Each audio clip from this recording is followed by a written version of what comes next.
David Stearns, the young 31, as Tiki said, man, not a bad gig there, dude. 31 years old. David Stearns, the GM of the Brewers. And as I look at the plan here, David, again, which I completely agree with, and in theory, by the time your young players blossom, you certainly hope that the Pirates and the other teams now that are in front of you are descending a bit with some of their young players, and there's a timing element there.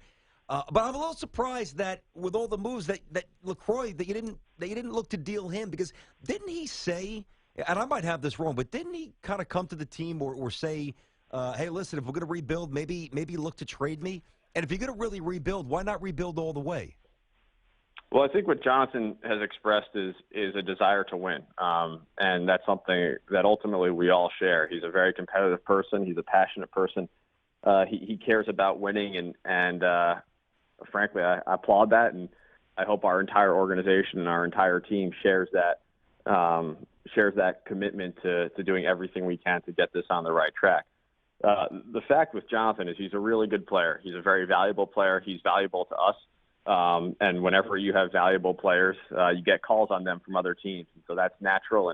And we have fielded some calls on him, but at this point we think it's in everyone's best interest for Jonathan to be a Milwaukee Brewer, and we're looking forward to having him as our catcher. It's when I go look at the details and behind what BT is talking about, obviously it takes funds. It takes money to go out in free agency if you decide to go that route or build internally.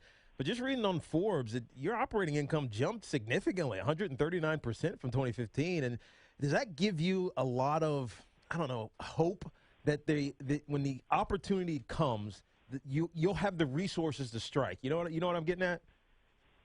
Sure. I think I'd stay a little bit away from the Forbes valuation. Some of those are estimates. Some of them are pretty accurate. Some of them are off base, I think. And I certainly wasn't around here to understand the ins and outs of our revenue situation from a year ago. What I will say is we're in a market and with a fan base that has consistently supported this team over the last decade and a half. And there aren't too many markets that can say that.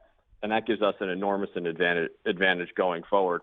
When we have that consistency from our fan base, they're incredibly loyal to this team. And certainly that level of support will give us the resources that we need going forward to continue to turn this operation in the right direction. David, I went through it with A-Rod here in New York, even though we're a national show. I'm in not far from Manhattan. Obviously, grew up a Yankee fan, so the A-Rod venom, which is certainly dissipated because he's kind of been humbled a little bit. And he's been a little bit of a different Alex, I think, certainly for what he's put out there in terms of public consumption day to day. He just seems more genuine, more real, more at ease.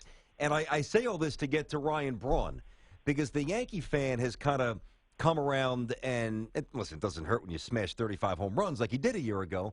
But where's the Brewer fan right now with Ryan Braun? If you had to paint a picture of, a percentage of Brewer fans who maybe still really hold it against him, what's the overall sentiment right now with Brewer fans toward Ryan Braun, who, let's face it, lied to our faces a couple of times?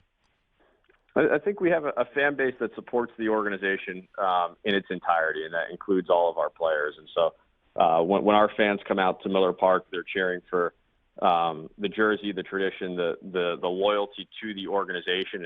And Ryan's been a big part of that. Ryan's contributed to a number of very proud and somewhat historic moments for this franchise. And our fans recognize that. Our fans support that. And it's certainly my impression that our fans enjoy having Ryan on the team. So they've forgiven him. I think that's right. I think they have.